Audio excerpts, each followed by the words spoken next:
En el momento que estamos viviendo un momento donde la cultura es algo que ha cambiado drásticamente en cómo vemos las cosas, qué es lo que está pasando, qué es lo que está sucediendo. Y el miércoles pasado fue un miércoles que planteamos qué fue lo que le pasó a Daniel cuando se topa o se encuentra con una fuerza que quería cambiar lo que era la cultura de Babilonia. Y de manera de repaso, estuvimos hablando que la cultura, particularmente la cultura del mundo, busca que nosotros podamos asimilar lo que ellos están haciendo.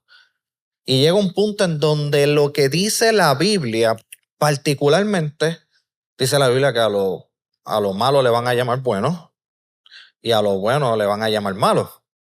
Y estamos muchas veces viviendo ya en algo como eso. Estamos viviendo algo como eso. Y la falta de insensibilidad ante lo que está sucediendo es impresionante. Voy a hacer una nota al calce. Hoy yo estaba viendo las noticias, ¿verdad? Y porque uno no está enajenado a lo que está pasando, uno ve las noticias. Y fue impresionante porque hoy en las noticias, no sé si ustedes vieron que en el residencial Margaritas hubo un asesinato, pero van a asesinar a este hombre. No lo logran matar de lleno, lo está atendiendo los paramédicos dentro de la ambulancia, van los sicarios, mandan a bajar a los paramédicos y los rematan dentro de la ambulancia. Cuando vamos a la historia, y yo busco que identifican a la persona y van a la historia, llevaba 2 meses fuera de la cárcel porque cumplió una condena de 25 años de haber abusado sexualmente de una muchacha. Entonces, cuando yo voy a los comentarios, sí, yo dije, contramano, ya de por sí es algo feo. Cuando lees los comentarios, ¿qué es lo que te dice la cultura? Muchas personas celebrándolo, qué bueno, se lo merecía. El tipo estuvo 25 años preso. Sabrá Dios si se arrepintió, si está una nueva vida, ¿verdad? Porque nosotros creemos. Sí, yo lo leí algo así, que iba a la iglesia. Entonces, luego que sucede eso, gracias, Héctor, tal vez se arrepintió, sale, ¿verdad? Y es bien triste porque cuando yo leía los comentarios en particular, decía a las personas, qué bueno que le pasó, se lo buscó. Y yo digo, wow, estamos viviendo en una cultura, en una sociedad donde el espacio de arrepentimiento es cero. No hay espacio para arrepentimiento. Cuando nuestra fe cristiana y la base de lo que hizo Jesús en la cruz del Calvario específicamente es el arrepentimiento. Cierro paréntesis. ¿Por qué les comento esto? Porque la cultura es algo que realmente, si no trabajamos hacia ella, no vamos a tener luego una familia a la cual cuidar, no vamos a tener una familia a la cual, ¿verdad?, podamos instruir en los caminos y en el reino de Dios. En el estudio, en el día de hoy, estábamos hablando de la serie Daniel contra Cultura.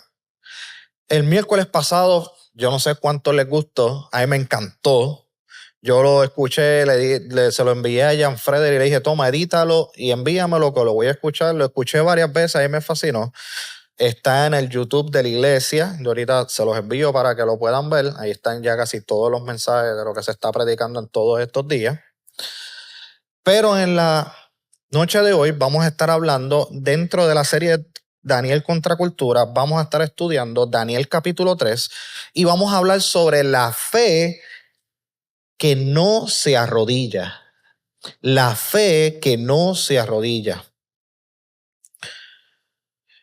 En Daniel 1, en el miércoles pasado, en Daniel 1 nos mostraba sobre la identidad firme en una tierra extraña.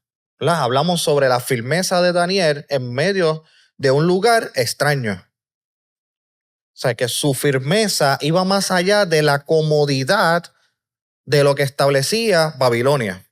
O sea, él estaba firme en lo que creía, estaba firme en lo que tenía que hacer, más allá de lo que le estaba ofreciendo Babilonia. todo el mundo estaba hacia un lugar y él seguía firme en lo que Dios le había dicho. Estuvimos hablando de eso la semana pasada, pero hoy quiero avanzar en algo particular. Porque la cultura no solamente intenta redefinir nuestra identidad, pero va a llegar un momento donde la cultura va a buscar nuestra adoración. Lo que está afuera y lo que impulsa al mundo va a buscar nuestra adoración. Es bien interesante lo que le sucede a Daniel. Cuando la cultura exige y busca la adoración, es porque sabe que es una de las cosas más preciadas de Dios. Cuando vamos un poquito más adelante a la vida de Jesús, y Jesús es llevado al desierto y es tentado, dice que el enemigo lo llevó a una montaña alta donde él miraba todo, parafraseando un poco la palabra, damos un estudio, vamos a profundizar, lo llevó allá y le pidió, si me adoras, te entrego todo esto. Yo creo que eso fue una de las proposiciones más estúpidas dentro de lo que pudo haber hecho el diablo, porque yo digo, ahí o una de dos, o él lo tiró por decir, déjame tirarlo a ver si gano por chiripa, o es que de verdad es bruto. ¿Por qué? Porque tú le estás ofreciendo algo que no es tuyo, que ya es de la persona. Eso, o sea, ¿en qué cabeza cabe? Pero lo que le estaba ofreciendo y lo que estaba haciendo no era el main de lo que estaba pasando. El main era lo que estaba pidiendo. Y lo que estaba pidiendo era adoración.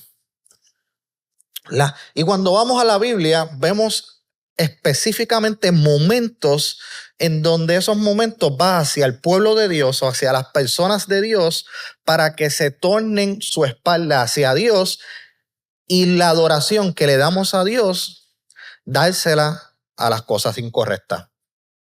Y cuando hablamos de cultura, la cultura particularmente empuja a que tú puedas adorar otras cosas por encima de lo que Dios pide de ti. Es fácil poder identificarlas. Cuando hablamos con los jóvenes, cuando hablamos con las personas y empezamos a escuchar todo lo que buscan, desean, quieren, y tú ves que se desviven por algo, tú hay que prestarle atención. Está como los hombres, yo sé que aquí hay 2 o 3, pero cuando los hombres tienen un carro y tienen el carro que siempre han querido.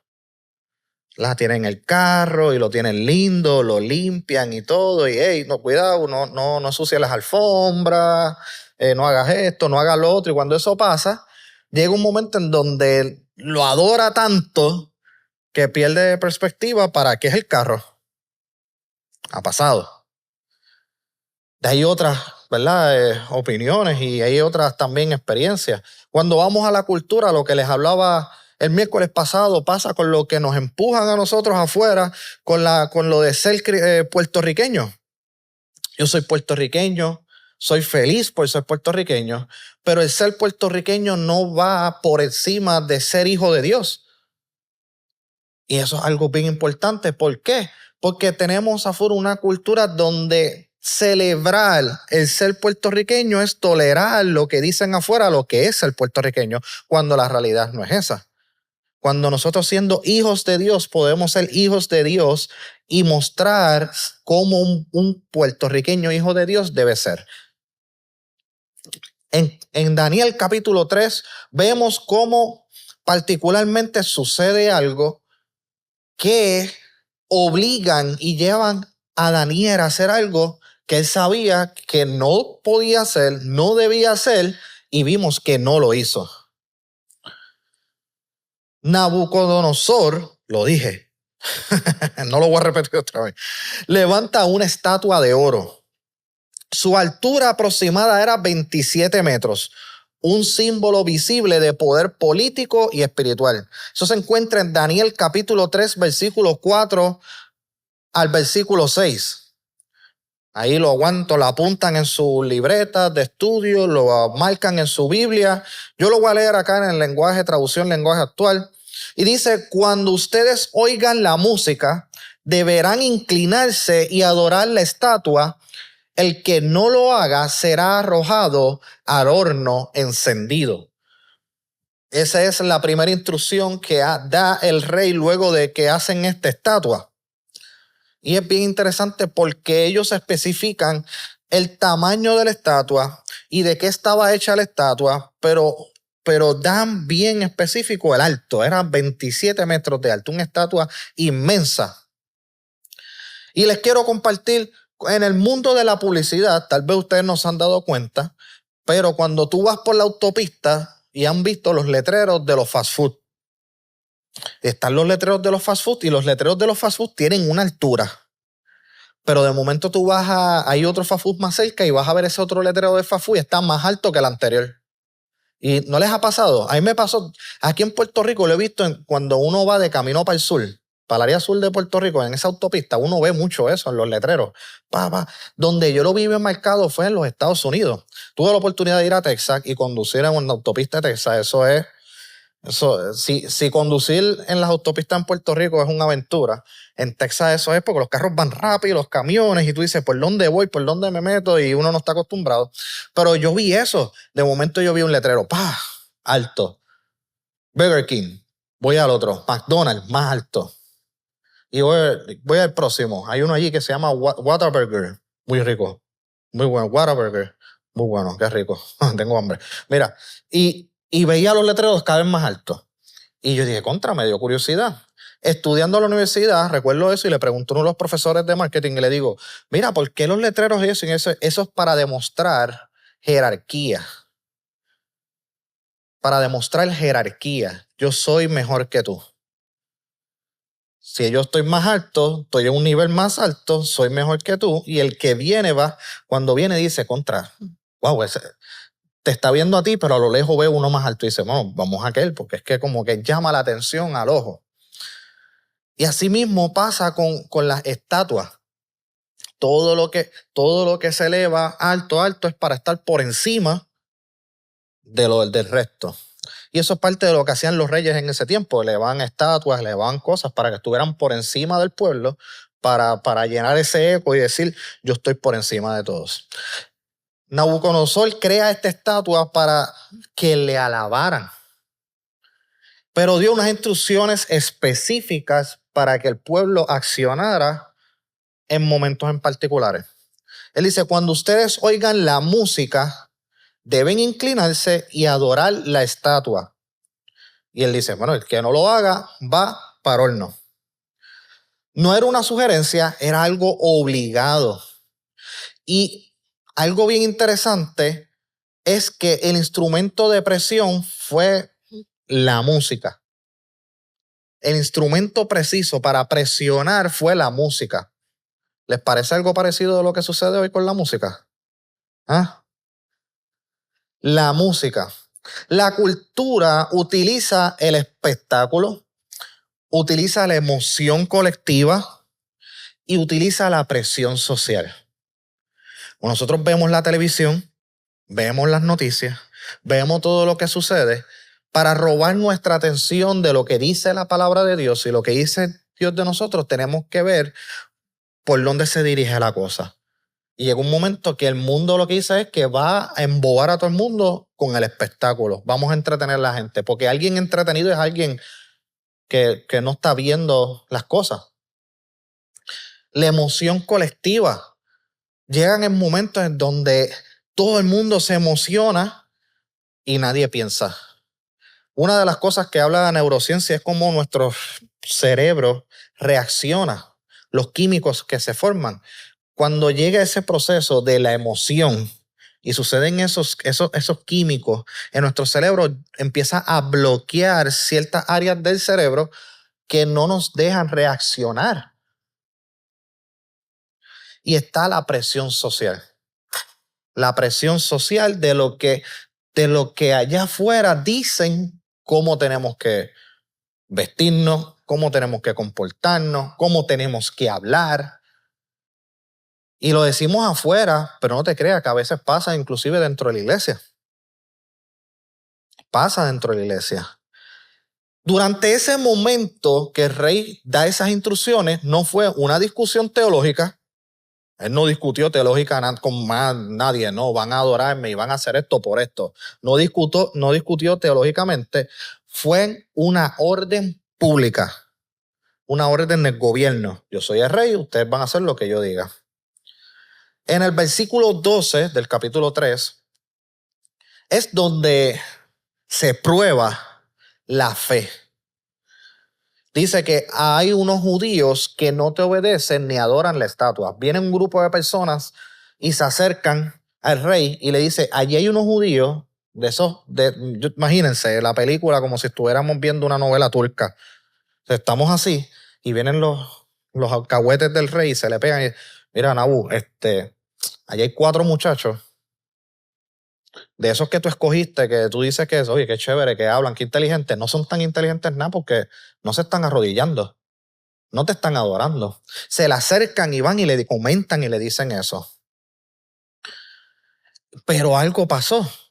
Cuando todo el mundo se arrodilla, dice la palabra que ellos se quedaron de pie y no la adoraron. Algo que yo creo que debemos poner en nuestras notas es que ellos no predicaron en contra de la estatua. Ellos no predicaron en contra de la estatua. Ellos no organizaron una protesta. Simplemente no se arrodillaron. Tuve una conversación con un amigo hace tiempito y estábamos hablando sobre las bebidas alcohólicas. Estábamos hablando sobre las bebidas alcohólicas y me está diciendo, mano, tú sabes que deberían de prohibir la bebida alcohólica, que no la vendan. Y yo le digo, el problema no es que están vendiendo hoy o que sea legal. Y él, no, pero ¿y qué, cuál es el problema? Y yo, el problema es el que las compra. El problema no es que las venda y sea legal. El problema es el que las compra. Digo, nosotros deberíamos de modelar y el que esté a nuestro alrededor es poder predicarle y hablarle el beneficio de no comprarla para que aprendan y crezcan y no van y no compran. Es la perspectiva en cómo nosotros vemos las circunstancias a nuestro alrededor.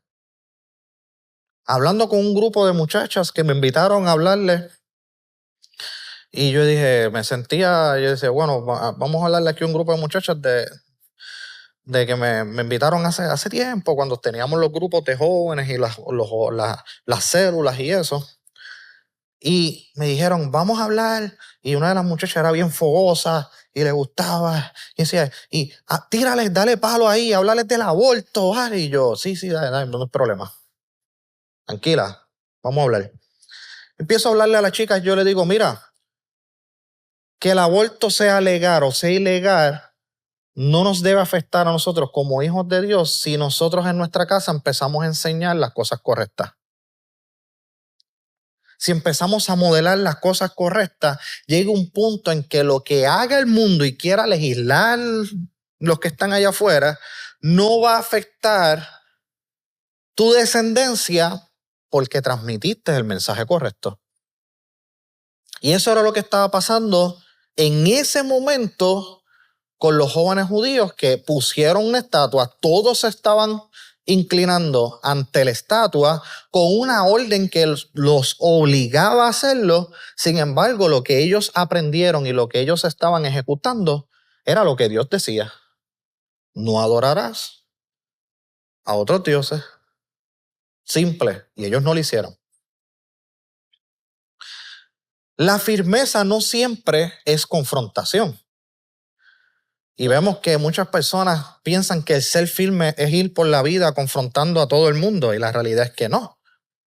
A veces simplemente es permanecer de pie en lo que Dios te dijo. Creer, internalizar lo que Dios dijo. Y eso lo que hace es que te va a abrir las puertas. Eso incomoda, porque incomoda. A veces uno quiere decirle 2 o 3 a la gente por ahí, más cuando uno va guiando, tirarle el carro encima, pero no. Tenemos que mantenernos firmes, somos hijos de Dios. Señor, bendícelo, cuídalo, protégelo y que no tenga ningún accidente en el camino. Lo digo porque ¿viste? Eso me ministra a mí también. El momento clave de lo que se habla en el libro de Daniel es en el versículo 15. Y dice, si cuando oigan la música se inclinan y adoran, quedarán libres. Ellos los toman como prisioneros, pues los traen, los arrestan y les dicen, mira, ustedes no están haciendo caso, no están obedeciendo a lo que nosotros les estamos diciendo, no, los vamos a arrestar. Pero, ¿sabes qué? Ahora cuando suene la música, que ya mismo va a sonar, si ustedes se inclinan y adoran, tranquilo, que esto nos olvidamos de esto y todo el mundo sigue feliz. Y ahí es donde está la presión real, porque la cultura y el mundo va a buscar que todas las situaciones se sientan como vida o muerte. Como vida o muerte. Y constantemente vamos viviendo nuestra vida día tras día pensando como si fuera el último día. Porque todo lo vemos como vida o muerte, porque lo que está sucediendo afuera nos empuja contra la pared. Y vivimos así, contra la pared, cuando la voluntad de Dios, dice en Romanos, dice que es buena, agradable, perfecta. Y esa voluntad de Dios lo que busca es que en nuestra vida nosotros vivamos en la confianza plena del Espíritu Santo. Y cuando el Espíritu Santo está en nuestra vida, nosotros debemos caminar con firmeza, creyendo que Dios, siendo un Dios de milagros, porque aquí todos creemos que hay un Dios de milagros, amén. Como nosotros creemos en un Dios de milagros, sin importar las circunstancias, puede venir la presión que venga y mantenernos firmes. Era la posibilidad de salvarse con un pequeño gesto. Ellos estaban ante la situación de, ok, si lo hago, no nos matan, pero ¿hasta dónde vendo lo que yo creo? Nadie les pidió, en ese momento no le estaban pidiendo que negaran a Dios. Si cuando leemos la Biblia particularmente, no le estaban diciendo, nega a tu Dios, no, le están diciendo, arrodíllate y adora eso. Entonces tú dices, pues está bien, porque si yo hago esto, yo no estoy negando a Dios, yo no estoy haciendo nada malo. Eso pudo haber sido el pensamiento de ellos en ese momento. Porque ellos lo que están diciendo es que añadieran algo más. Y estamos viviendo, inclusive sucede dentro de las iglesias donde se siguen añadiendo cositas más que poco a poco van sustituyendo a Dios. Pasa en la cultura, pasa en nuestra casa, pasa en nuestras familias. Se siguen añadiendo cositas y la cultura va empujando esas pequeñas cosas que se van llenando y van empujando a Dios, porque no te están diciendo deja de ir a la iglesia, no te están diciendo no ores, no te están diciendo no creas en Dios, pero se siguen añadiendo que van empujando eso. Y esa es la presión moderna. No es abandonar a Cristo, es tener otras cositas a las cuales tú tienes que empezar a tener lealtades. Y cuando vienes a ver, a mí me pasó mucho. Cuando liderar a jóvenes, los jóvenes universitarios, ayer mismo estaba teniendo una conversación bien interesante con varios amigos. Estábamos hablando porque terminamos de grabar un podcast de deporte, son cristianos, y estábamos hablando porque son líderes también de la iglesia. Y tuvimos una conversación bien interesante porque uno es líder de jóvenes, otro es líder de matrimonio, y estábamos hablando sobre cómo las personas reaccionan y se comprometen dentro de la iglesia. Yo tuve más de 15 años trabajando con grupos de jóvenes preadolescentes, jóvenes y jóvenes universitarios, que ya son más jóvenes adultos. Y les decía, mire, hoy trabajar con diferentes tipos de público, trabajar con personas más adultas, trabajar con... Y uno poder identificarse y poder entender también, porque las necesidades no son iguales. Entonces yo les comentaba y les hablaba a ellos y ellos me estaban dando su feedback.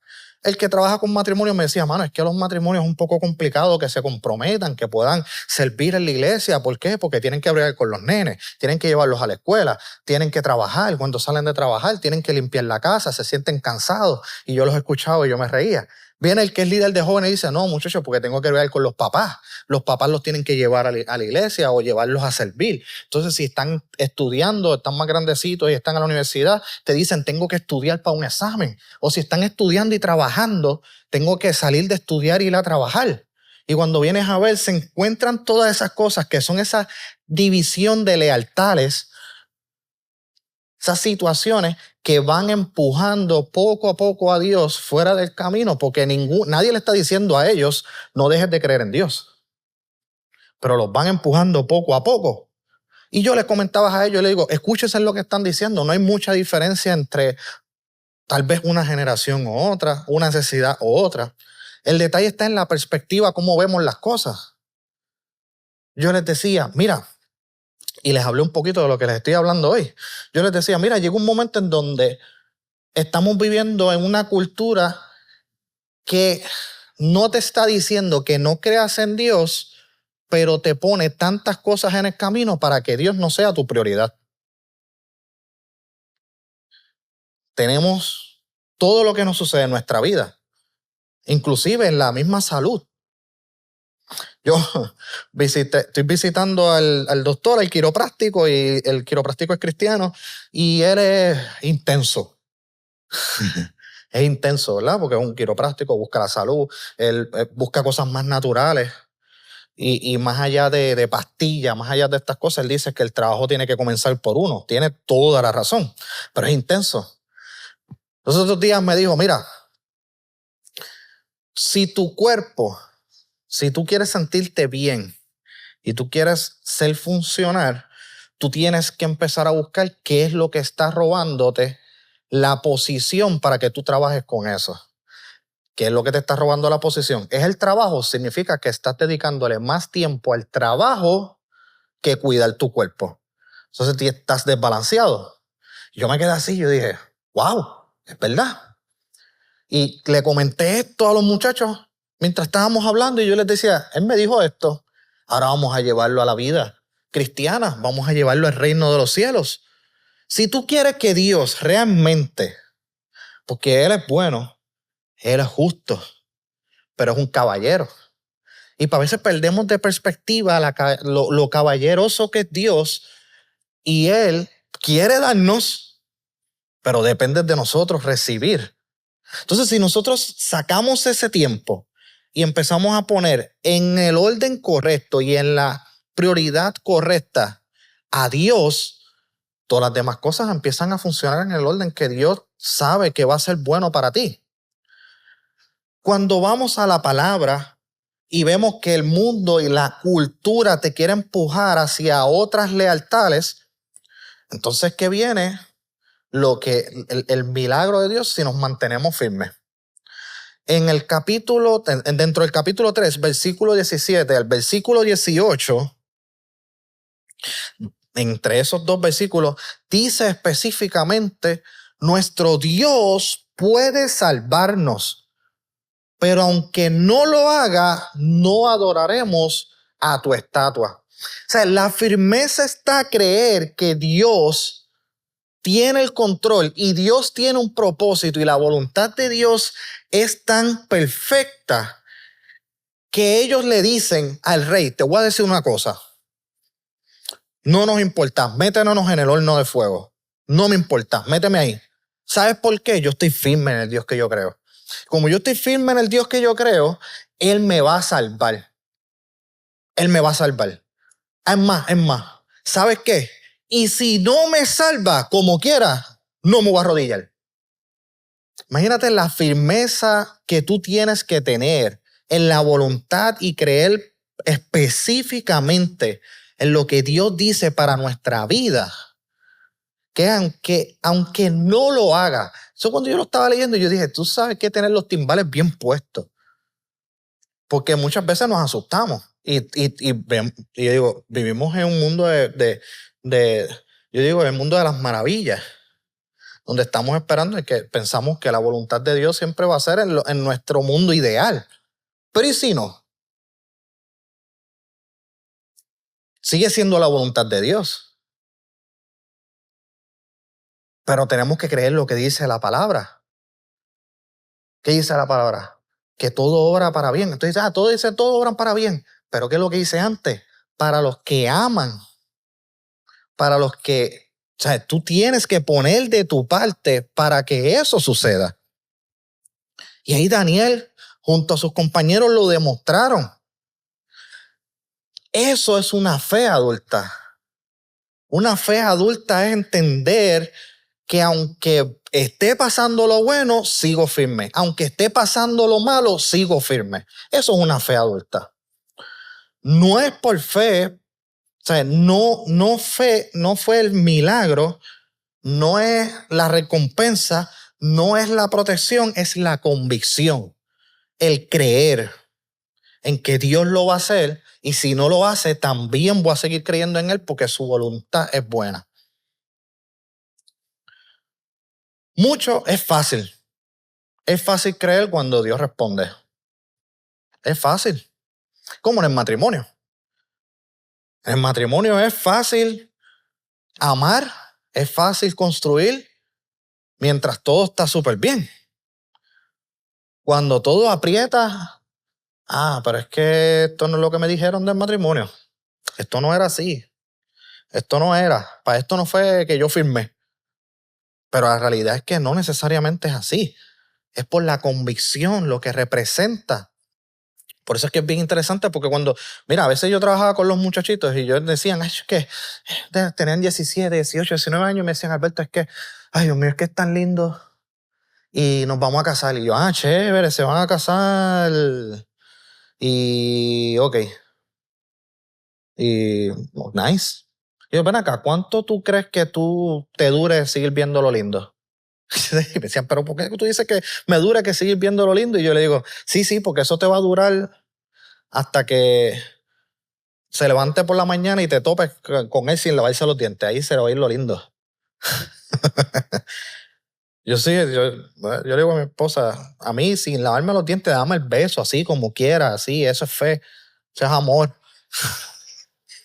No, ¿qué se ríen? ¿Tú no le das besitos así sin lavarte la boca?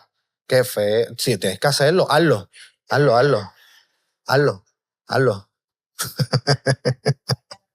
Mañana por la mañana, sin lavarse la boca, un besito, tocadito, ya. Muchos creen mientras Dios responde, pero la fe madura permanece aunque Dios guarde silencio. Yo creo que en esos momentos de silencio es cuando la cultura te está diciendo, hey, aquí está la solución, a ti no te están contestando allí, no hay señal, y tú, no, yo sigo aquí confiando, creyendo. Y yo doy fe y creo que muchos de ustedes han vivido oraciones contestadas. Estoy casi seguro, una seguridad firme, que ustedes han vivido oraciones contestadas. Pero también han vivido en oraciones que parece que nunca llegó la respuesta.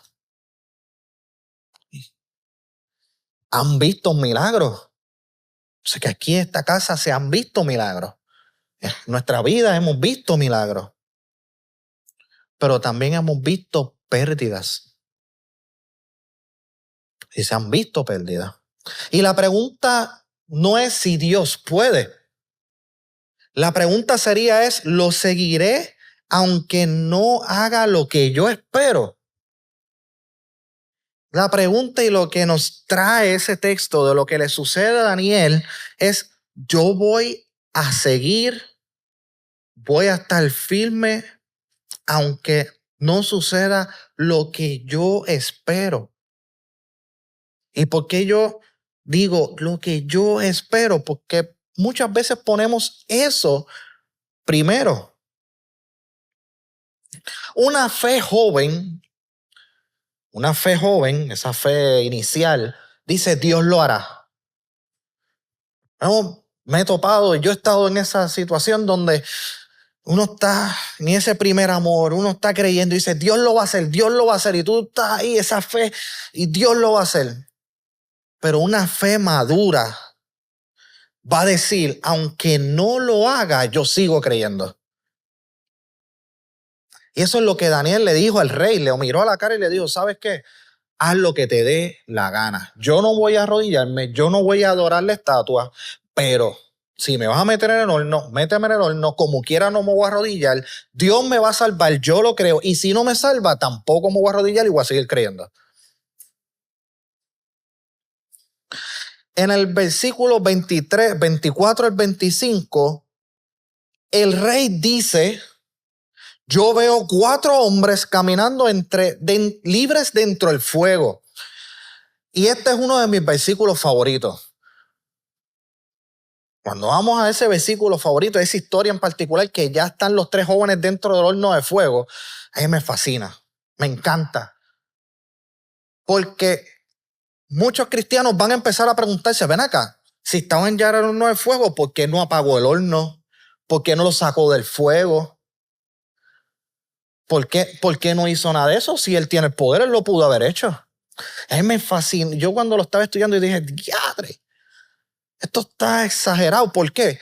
Porque Dios, tenemos que entender que su voluntad es buena, agradable y perfecta, pero en ese momento Dios quería demostrarle una cosa a ellos, pero también quería demostrarle al rey, al pueblo, que sin importar lo que esté pasando, no significa que Dios va a solucionarlo todo, aunque tiene el poder para solucionarlo todo, no significa que lo va a solucionar todo, pero va a estar ahí contigo, va a caminar contigo, va a acompañarte.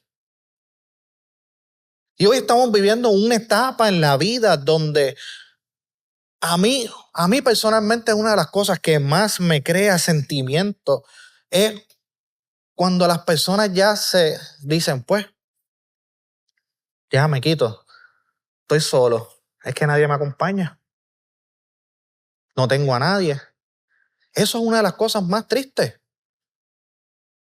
A mí, y es una de las cosas que, ¿por qué? Porque el Dios lo que te quiere demostrar es que sin importar el tiempo que pase, sin importar la circunstancia que pase, sin importar lo que afuera te estén empujando a llevarte, Él va a decir, yo voy a estar contigo, yo sigo contigo, voy a caminar contigo, no te vas a quemar porque estoy aquí contigo. Entonces vas a sentir que va a estar el fuego y va a ser calor y todo el mundo va a sentir calor. Porque cuando vamos a la Biblia, en la Biblia dice que los hombres que lo estaban echando en el horno se quemaron y se murieron.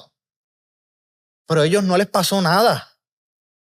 Ni un pelo, dice Ani, ni un pelo. No fueron liberados del horno, fueron acompañados dentro del horno. Dios no siempre evita la presión, pero garantiza su presencia. Decía el salmista David que no puedo estar ni un día fuera de tu presencia. Yo creo que cuando nosotros buscamos la presencia de Dios y estamos en la presencia de Dios, vamos a estar, aunque esté el problema, pero vamos a estar confiados que Dios va a estar ahí por nosotros. La presencia de Dios pesa más que la ausencia de problemas. En el versículo 28 más adelante, el rey Nabucodonosor no le queda más alternativa. No le queda más alternativa que tiene que decir, alabado sea el Dios de ellos. Y ya va a llegar un punto en donde Dios nos acompaña, va a honrar nuestra firmeza. Y sin importar lo que esté pasando afuera, la cultura y el mundo, lo único que tiene que decir, alabado sea el Dios de ellos. Mira dónde están. Siguen ahí firmes. Dios lo está haciendo. Y lo van a tener que reconocer. El mismo rey exigía adoración y terminó reconociendo a un Dios verdadero. La firmeza transforma atmósfera. No por agresividad, sino por coherencia. Coherencia. Yo estaba cogiendo un taller virtual de cómo uno poder hablar en público, cómo uno pues llegar a los sitios y poder hacerte notar. Y una de las cosas que enseñaba esta persona, este maestro en comportamiento humano, decía, mira, una de las primeras cosas que tú tienes que demostrar cuando tú llegas a un lugar es seguridad. Una persona segura de sí misma, las personas lo notan. Firmeza. O tú llegas a un lugar, ¿cuántos creen que hay personas así? Llegas a un lugar y todo el mundo sabe que tú llegaste. Buenos días.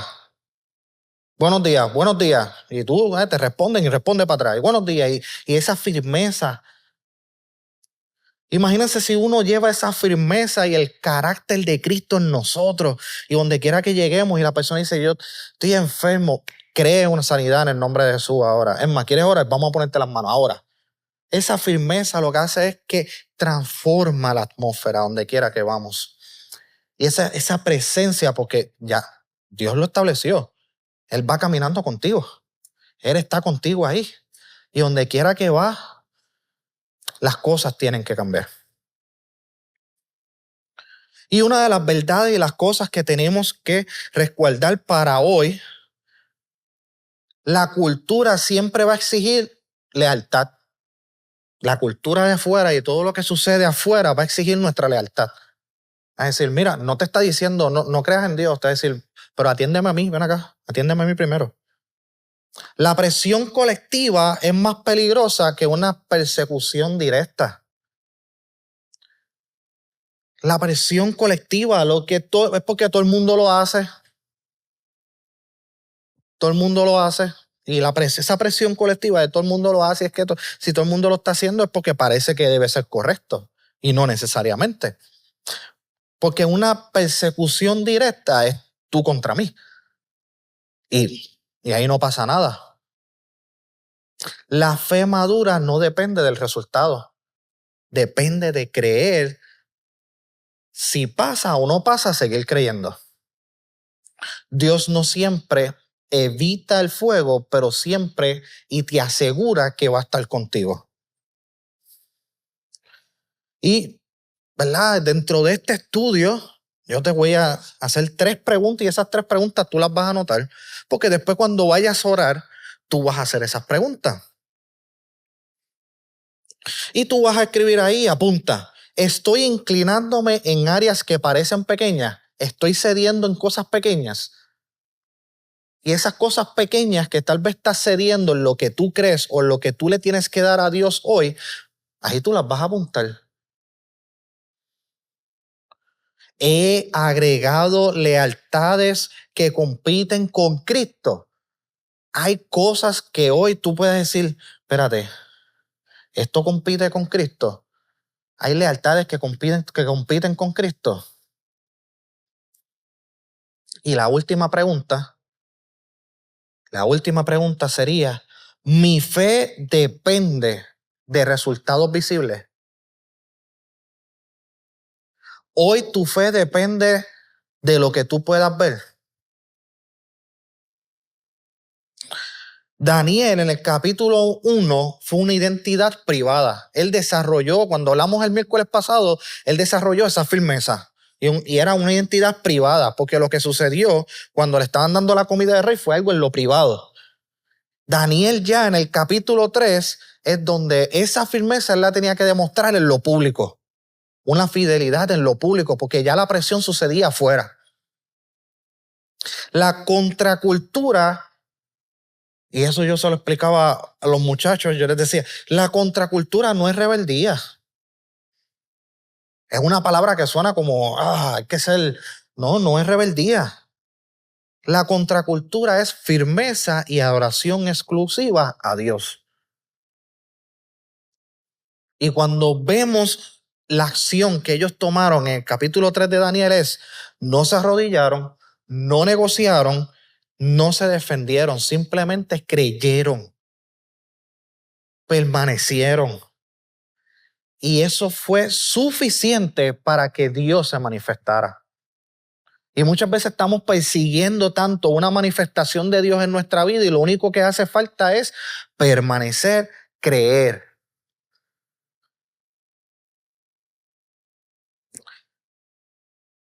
Lo único que podemos pedir es que en la noche de hoy, para ir cerrando, es que Dios nos dé una fe que no dependa de resultados, que podamos permanecer de pies, aunque todo lo que esté afuera se incline hacia otra cosa. Aunque estemos viviendo en un fuego, no perdamos la convicción que Cristo está acompañándonos y que nuestra generación no negocie la adoración. Nuestra adoración solamente le pertenece al Dios Todopoderoso que está en los cielos. Así que no sé si esta segunda parte del estudio les haya gustado. Porque cuando hablamos de la contracultura, es algo que particularmente, por lo menos a mí me apasiona. ¿Por qué? Porque es algo que lo estamos viviendo el día a día. El día a día. Así que para cerrar el mensaje y luego recoger las ofrendas, ahí donde tú estás, voy a hacer una oración pidiéndole al Señor que nos siga tocando y revelando a nuestra mente, a nuestro corazón. Y más que a nuestra mente, a nuestro corazón, que pueda seguir manteniéndonos firmes. Porque algo que yo puedo dar fe de esta iglesia y de esta casa y de cada uno de los hermanos que está aquí hoy, es que la palabra firmeza la viven. La viven. Padre, en el nombre poderoso de tu Hijo Jesús, en esta hora, Señor, nos ponemos de acuerdo, creyendo, Señor, que sin importar lo que esté sucediendo afuera, lo que esté sucediendo en el mundo, nos mantenemos firmes creyendo, Señor. Y nosotros brindamos nuestro corazón, brindamos nuestra mente en adoración, una adoración exclusiva al Rey de Reyes y al Señor de Señores, una adoración que no se desvía por nada. En esta oración te pedimos que sigas dándonos fuerza, fortaleza. Señor, en esta hora te apartamos de nuestra vida todo aquello, Señor, que no tenga prioridad. En esta hora, Señor, que la prioridad sea tú, Jesús. Porque cuando ponemos a Jesús por delante, todas las demás cosas van a venir por añadidura, y en eso lo creemos, Señor. En esta hora te damos gracias, Señor. Te damos gracias por esta palabra. Te damos gracias por esto. Todo esto, Señor, lo oramos en el nombre poderoso de tu Hijo Jesús. Y todos decimos...